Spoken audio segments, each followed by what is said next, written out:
Did you see it, guys? Did you see it as well? That the clocks in the city show different times that I showed you in the intro. If you didn't notice that, go check it out. Roll back and go check it out.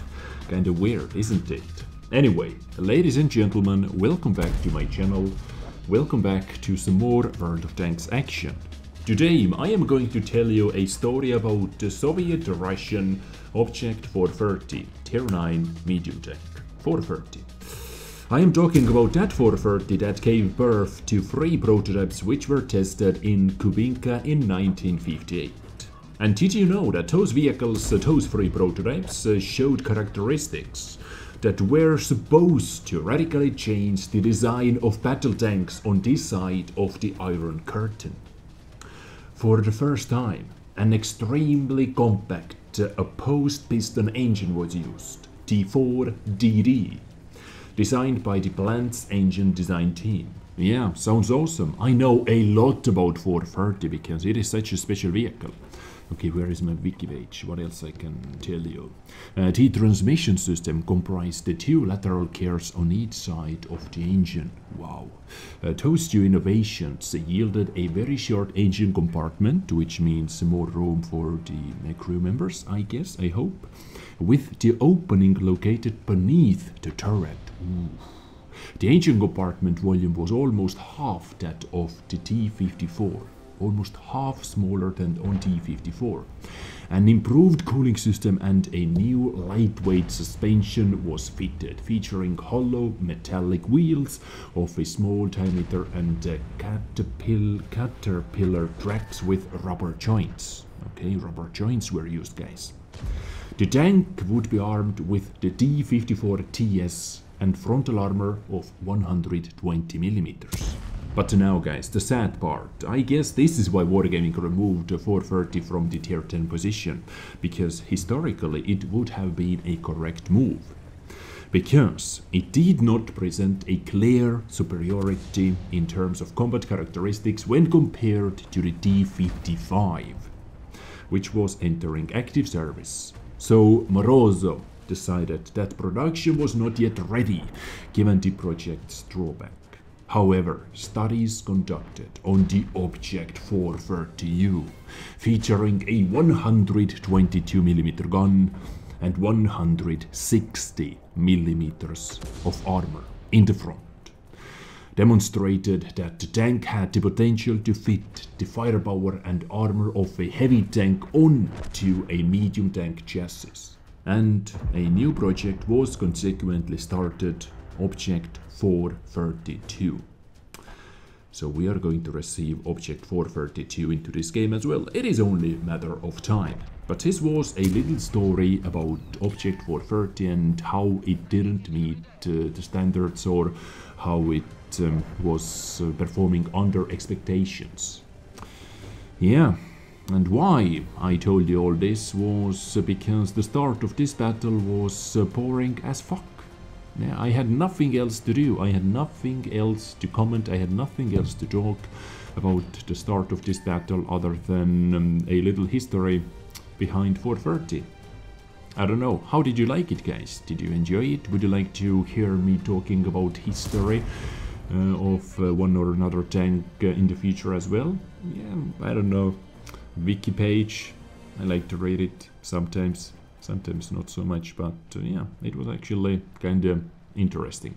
Here is a little picture as well, because still nothing happens.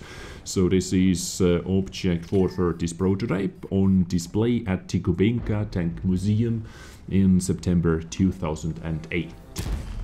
Okay, Object 430 bouncing, and he bounced off from the Conqueror as well, so still nothing happens in this battle. But, ladies and gentlemen, if you still decided to listen to me, if you're still over here, then let me tell you something about this ridiculous battle on the background. Yeah, the start of the battle, the first 5 minutes and 10 seconds has been super freaking boring, not pouring, but don't worry guys, this replay picks up the speed and it gets a lot more interesting. The ending especially, wow, it is funny, it is stupid, it is I don't know, Facepalm at the same time, everything at the same time. So you can already see where this replay is heading. Team is losing this battle 4-12, so yeah, our hero, who is Maxon 343, has to do a lot of work later in the battle. But mainly because I believe you agree with me when I say that he played the start of the battle, he played the first 6 minutes of this battle as he wanted to be in this situation. Like, why he didn't help out the canyon area, he was simply waiting, he was simply sniping, he wasn't deep in the action, or maybe this was the best thing to do in this situation, because no one went into the city, so why he would have been in the city alone over there? There is really no point to go into 1 versus 5 or 1 versus 4 situation at the start of the battle, really. But what I do not understand is why he didn't help out the canyon before, at least maybe a couple poking shots, but oh well. Who am I to say anything? The real judges are always in the comment section. But if you didn't notice that already, instead of going into 1 versus 4 or 1 versus 5 situation in the city area, what he has to deal with now, before killing that Scorpion G, that first Scorpion G over here, he was actually officially in 1 versus 10 situation. There was only 1 Object 430 in the green team, and there were 10 enemy vehicles in the red team. And after killing that B-43 there are only 5 enemy red tanks left. This is what 430 is capable of doing. And it is capable of doing much more if he meets with players like this IKV-90B over here. Yeah, and 430 just took away 430 HP from the IKV-90B. And it is officially 1 versus 4. From 1 versus 10 to 1 versus 4. Losing, I don't know, a couple HPs here and there. Who is counting, right, guys? Radley's medal is in the bag with 8 kills, a lot of exclamation marks in the chat, but I do not understand what teammates are saying.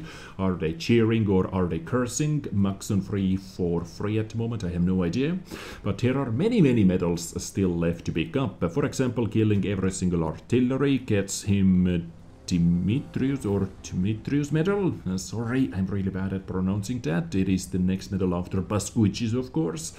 And if he wins this battle, he gets Pool's medal, he gets Golovanov's medal. He has an opportunity to get Fadin's medal as well, I guess. Ooh, SU-14-1, Terry skill number 9. Easy penetration, using premium APCR, but switching back to the AP rounds. Well, I am not going to blame him using APCR rounds in 1 versus 10 situation, but I think I can blame him a little bit how he got into this 1 versus 10 situation in the first place. But well, it makes one really good title, guys, doesn't it? 1 versus 10 in World of Tanks. Kinda clickbaity title. Okay, what the hell just happened? 430 didn't hit his shot on the move while driving down the cliff. Okay, this was a little glitch in the matrix, but it shouldn't be too hard. Artillery, I think artillery doesn't have any depression whatsoever, so Arty has to be the happiest vehicle in this game. No depression, if you know what I mean. Wink wink, nudge nudge. So easy kill.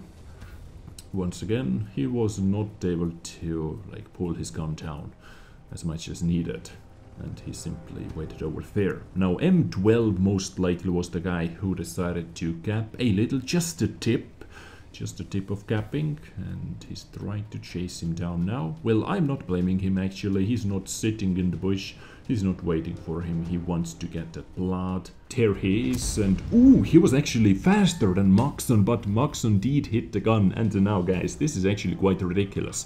Okay, first shot went into the gun, no kill. Second shot, 340 roll, 10 HP left on that M12, and guess what is going to happen with shot number 3? Yet another hit into the gun, and M12 should be reloaded fairly soon. Come on, okay, finally that Dimitrius medal is in the bag. I pronounced it perfectly, by the way, you just didn't hear it anymore.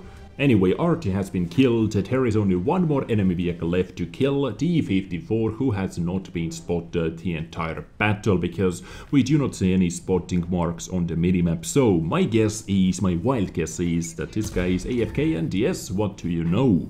Enemy D-54, tier 9 medium tank is AFK indeed. And what is going to happen now is yet another ridiculous situation in this battle. We have so many ridiculous situations in this battle. So, what Maxon 343 is trying to do at the moment, he tries to put that T-54 into one-shot range, and he's trying to cap out the base because, Asian, he didn't use food. Smart T-54. But what Maxon is trying to do over here is he's trying to cap out the base to get the invader medal, and he tries to kill the T-54 at the same time, so he gets all the kills and he caps out the base. So many medals, it is not even funny anymore, guys. But what is about to happen is a bit different story. Take a look at this. Take a look at the clock. Enemy base is being captured, 94% fully captured. But who is going to get the medal is T-54. For some stupid reason, Maxon 343 decided to ram the T-54.